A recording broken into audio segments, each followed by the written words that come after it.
Euzu billahi mineşşeytanirracim. Bismillahirrahmanirrahim. 17-sura Bani İsrail. Mekke'de nazil bo'lgan 111 oyat. Nayt şefqatlik, mehribon Allohning ismi bilan boshlayman. Allah barcha nuqsondan pokdir. O Muhammed aleyhisselamga öz qudratining ba'zi dalillerini ko'rsatish uchun bandisini bir kechada Masjid-i Haramdan atrofini bereketli qilgan Masjid-i Aqsoga olib keldi. Haqiqatan Allah hammani anglab turg'uchidir, hammani ko'rib turg'uchidir. Musoga kitobni, ya'ni Tavratni ato qildik. Kitobni Isroil avlodiga yetakchi qildik.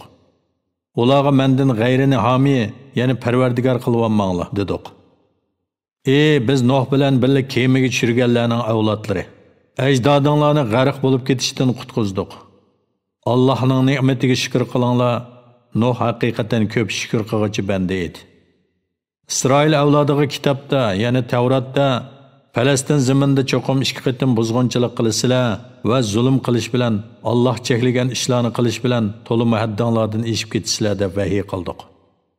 Birinchi qitimliq buzg'unchilikning jazosi va'da qilingan vaqt kelganda sizlarni jazolash uchun sizlarga kuchli bandalarimizni avatdik.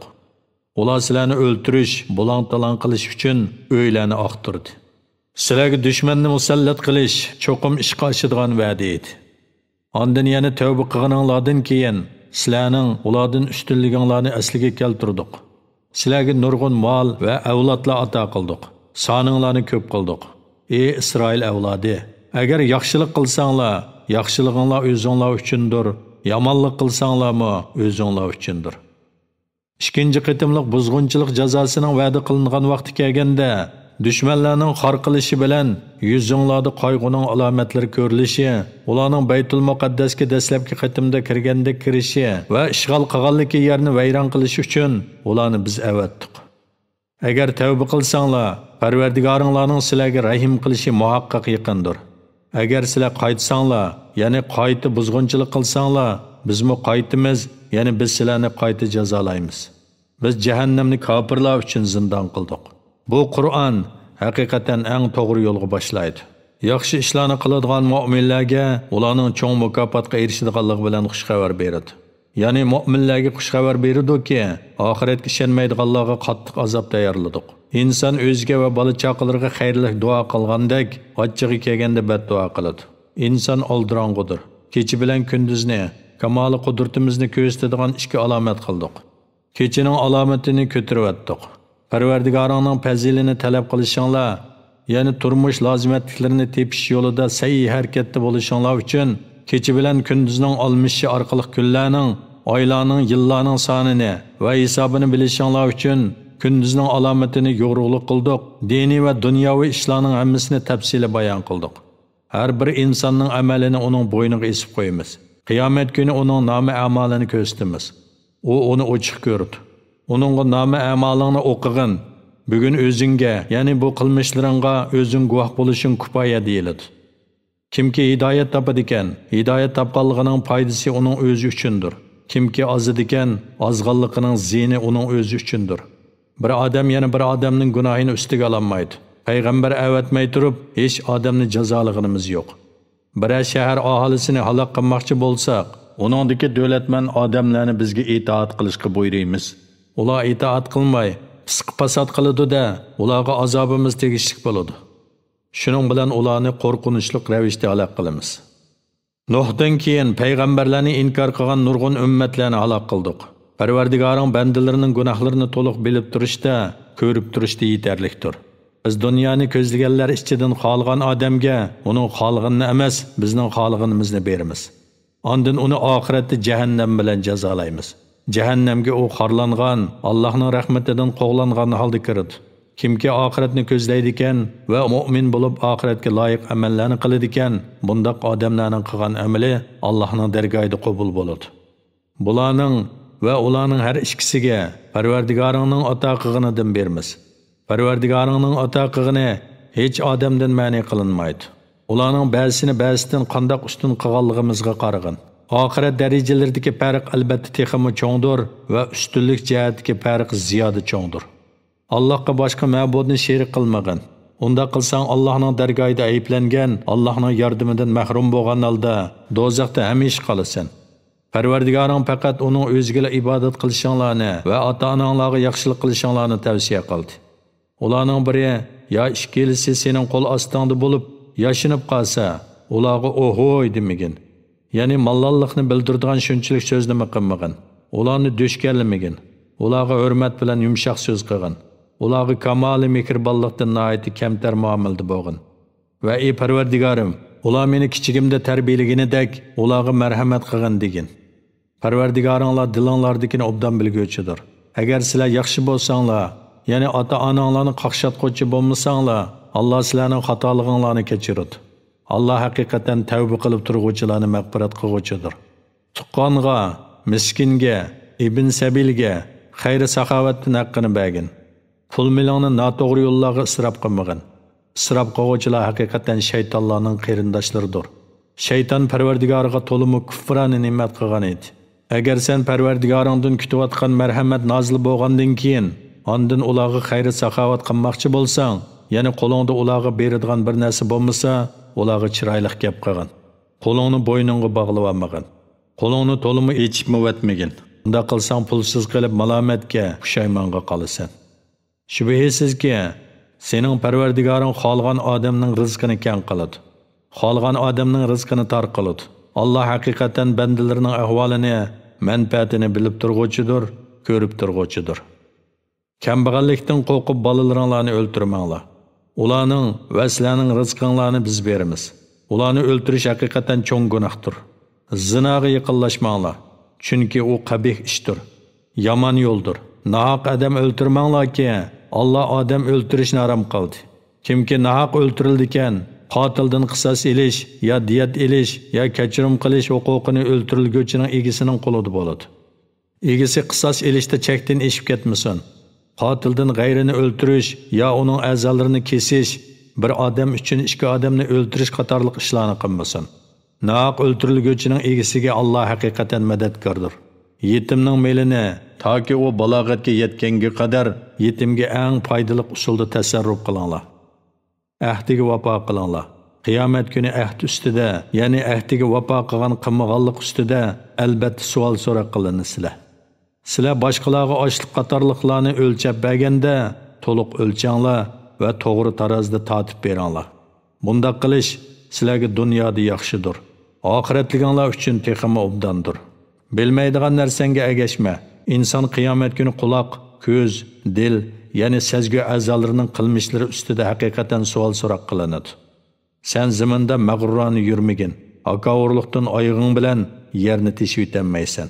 Har qancha gidaygining bilan egizlikda tog'larga tanglashamaysan. Yuqorqi ishlarning hammasi qabih bo'lib, Allohning dargohida yomondir. Bular Parvardigoring sana vahiy qilgan hikmatlarning bir qismidir. Allohga boshqa ma'budni sherik qilmagan. Bo'lmasa malomat qilingan, Allohning rahmatidan qo'g'langan holda jahannamga tashlanasan. Acaba Alloh sizlarga o'g'illarni xos qilib, farishtalarni o'zining qizlari qilib olganmi? Haqiqatan sizlar cho'ng so'zni qilyapsizlar. Ularni ibrat olsin deb vaz-nasihatni Qur'onda turli shaklda bayon qildik. Buning bilan ular haqiqatan texmi yiroqlashmoqda. Mushriklar aytgandek Alloh bilan birga yana boshqa ilohlar bo'lgan taqdirda arsh egasi Alloh ustidan g'alaba qilish uchun albatta yo'l izlagan bo'ladi. Alloh pokdir, bularning bo'xton so'zlaridan yuksak darajada oliydir. 7 osmon zamin va ulardagi mahluqotlar Allohni pok deb biladi. Koinotdagi qandoqligi narsa bo'lsin, Allohni pok deb madhiylaydi. Lekin sizlar tilinglar o'xshash bo'lmaganligi uchun ularning madhiyasini sezmaysizlar. Allah haqiqatan bandalarga halimdir, ya'ni osiylik qilganlarni jazolashga qoldirib ketmaydi. Tavba qiluvchilarni mag'firat qiluvchidir. Ey Muhammad, sen oxiratga ishonmaydiganlarga Qur'onni o'qigan chig'ingda ular bilan sening orangda yoshirin parda paydo qildik. Qur'onni tushunmasin deb ularning dillarini pardaladik. Ularning quloqlarini eg'ir qildik. Qur'onni yolg'iz Parvardigoringni tilga olsang, ular urkib qochib ketadi. Tilovatingga ularning nima uchun, ya'ni masxara uchun quloq soladiganligini biz obdan bilamiz. Ular qiroatingni ting'ishigan chaqlarda sening to'g'rongda pichirlashadi. Ayni vaqtda zolimlar mu'minlarga sizlar faqat sehrlangan odamga egishyapsizlar deydi. Ularning sening to'g'rangda birdam sehrgar, birdam shoir, birdam majnun degandek nurg'un misollarni keltirganligiga qarag'in. Ular mushundaq bo'xtonlarni chaplash bilan ozdi. Ular hidoyatga yo'l topolmaydi. Mushriklar biz quruq so'ngak bo'lib va chirib to'pi bo'lib ketgandan keyin cho'qim qayta tirilib yangidan odam bo'lamdiq deyishdi. Sizlar tosh yoki to'mir yoki hayotlikni tasavvur qilish texmi qiyin bo'lgan bir narsa bo'lib ketsanglarmi, Alloh sizlarni tirildirdi. Ular bizni kim tirildirdi deydi. Sizlarni dastlabda yaratgan Alloh tirildirdi degan. Ular sana başlarını langıştib, o qachon bo'ladi deyishdi. Sen o pat yaqinda bo'lishi mumkin degan. Shu kunda Alloh sizlarni chaqiradi. Sizlar uningga hamda aytib ijobat qilasizlar va dunyoda faqat ozg'ini turgandek o'ylaysizlar. Bandalarimga aytqinki, ular yaxshi so'zlarni qilsin. Shubhisizki, shayton ularning orasida fitna qo'zg'aydi. Shayton insonga haqiqatan oshkora dushmandir. Alloh sizlarni obdan biladi. Xolis sizlarga rahim qiladi, xolis sizlarni azoblaydi. Seni ular yani kafirlarga hami qilib avatganimiz yo'q. Parvardigoring osmonlardagi, zamindagi bandalarning ahvolini hammadan obdan biladi. Biz haqiqatan payg'ambarlarning ba'zisini ba'zidan ustun qildik. Davudga Zaburni ato qildik. Sizlar Allohni qo'yib Xudo deb o'ylaganlaringlarni chaqiringlar. Ularning qo'lidan sizlardan balani ko'tarib yetishmi va uni boshqalarga yetkazib qo'yishmi kelmaydi. Ular Allohni qo'yib iloh deb ibodat qilganlarning o'zlari ibodat orqali Parvardigorga yaqin bo'lishni tilaydi. Ularning orasida Parvardigorga yaqinroq bo'lgani ham ibodat orqali Allohga yaqin bo'lishni tilaydi. Parvardigoringning rahmatini umid qilib, uning azobidan qo'rqidi. Parvardigoringning azobi haqiqatan saqlanishga tegishlidir. Allohga osiylik qilgan har qanday bir shahar bo'lsin, uni biz qiyomat kundan burun halok qilamiz yoki uni qattiq azoblaymiz. Bu lavhul mahfuzda bitilib ketgan hukmdir. Quraysh mushriklar talab qilgan mo'jizlarni maydonga keltirmasligimiz faqat burunqilar, ya'ni ilgirki ummatlarning mo'jizalarini yolg'onga chiqarganligi uchundir. Biz Samudga tish tugini ro'shan mo'jiza qilib berdik. Ular uni inkor qildi. Biz mo'jizalarni faqat bandalarni qo'rqitish uchun avatimiz. O'z vaqtida biz sana Parvardigoringning haqiqatan kishilarning ahvolini to'liq biladiganligini aytdik. Biz sana Miraj kechasi osmon zimindagi ajoyiblardan ko'rsatgan ko'rinishni, Qur'ondagi la'nat qilingan daraxtni faqat kishilar uchun sinab qildik. Biz ularni, ya'ni mushriklarni qo'rqitamiz. Bizning qo'rqitishimiz ularning yo'lsizligini texmi kuchaytirdi. O'z vaqtida biz farishtalarga odamga sajda qilinglar dedik. Iblisdan boshqa hammasi sajda qildi. Iblis sen loydan yaratqanga sajda qilamdiman dedi. Iblis menga aytib bergina, sen mendan ustun qilgan odam mushumi? Agar menga qiyomatgacha muhlat beradigan bo'lsang, uning avlodining ozg'inisidan boshqasini ozdirib, tüp yiltizdan quritib yetaman, yana ularni xohlagancha yetilayman dedi. Alloh iblisga aytdi: "Bag'in, sana muhlat berdim. Ular yana odam ballardan kimga sana agishidi ekan, jahannam sana va ularga berilgan to'liq jazodir. Ularning ichidan qo'zg'ata oladiganligi odamingni ovozing bilan, ya'ni gunohga chaqirish bilan qo'zg'atqin. Otliq va piyoda qo'shining bilan ularga hujum qilgan. Ularning mollariga va bolalarga sherik bo'lgan. Ularga yolg'on va'dalarni bergin, shaytonning ularga bergan va'dasi faqat aldamchilikdir. Shubhisizki, mening ixlosmand bandalarim ustidan sen hukmronlik qilolmaysan. Parvardigoring haqiqatan homiy bo'lishga yetarlikdir. Parvardigoringlar sizlarni fazilni, ya'ni fazildan bo'lgan rizqlarni talab qilsin deb kemalarni sizlar uchun dengizda mag'dirib berdi. O haqiqatan sizlarga nihoyat mehribondir. Sizlar dengizda bir ofatga yo'liqqan chig'inglarda esinglarga sizlar cho'qinayotgan ma'budlar kelmay, faqat Allohlik keladi. Ya'ni inson mundaq chaqda Allohdan boshqaga iltijo qilmaydi. Alloh sizlarni g'arq bo'lishdan qutqizib, amon eson qurg'uliqqa chiqarganda yuz o'raysizlar, ya'ni ixlosinglar tugab avvalgi holtinglarga qaytib olasizlar. İnsan kufrlik qilguvchidir. Ya'ni Allohning ne'matlarini inkor qilish insonning tabiatidir. Dengizda g'arq bo'lib ketishdan qutulganinglar bilan Allohning sizlarni yerga yutqizib etishidan yoki sizlarga osmondan tosh yog'dirib baloq qilishidan, ondan sizlarni Allohning azobidan saqlaydigan hech shomi topolmasliginglardan qo'rqmamsizlar?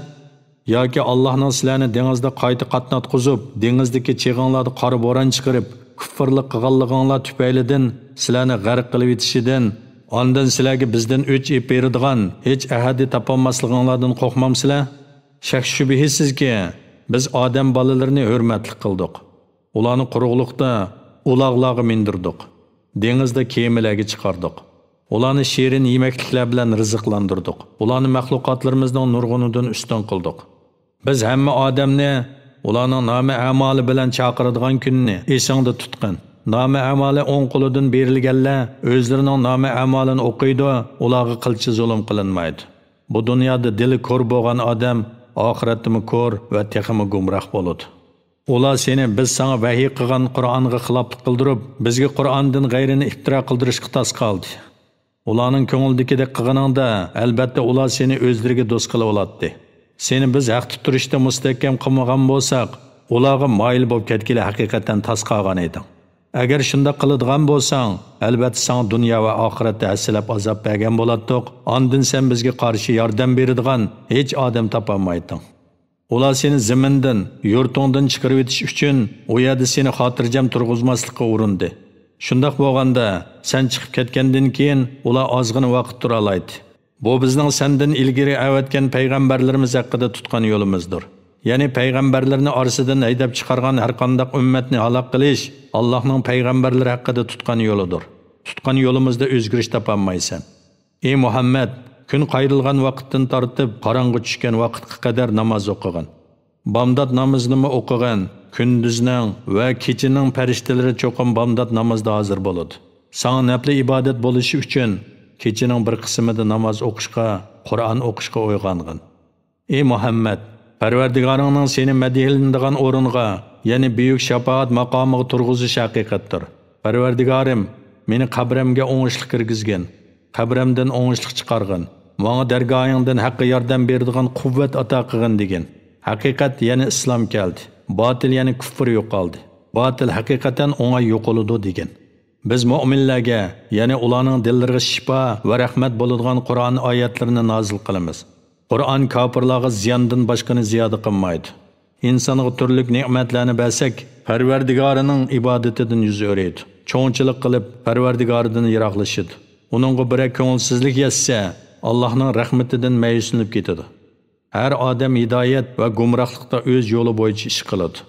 Parvardigoringlar kimning to'g'ri yo'lda ekanligini obdan biladi. Ular sendan ruhning mohiyati haqida so'rashadi. Ruhning mohiyatini Parvardigorim biladi degan. Sizlarga faqat ozgina ilm berilgan.